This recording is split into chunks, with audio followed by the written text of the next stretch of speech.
বাবাই করে ফোন, টাকা কবে পারবো দিতে জিগায় ছোট বোন।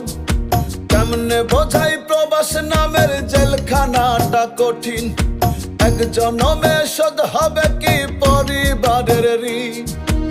আমার ভাগ্য এমন কেন শুধাই জনে জনে, দুনিয়ার সুখ থাকে বুঝি টাকা পয়সা ধনে।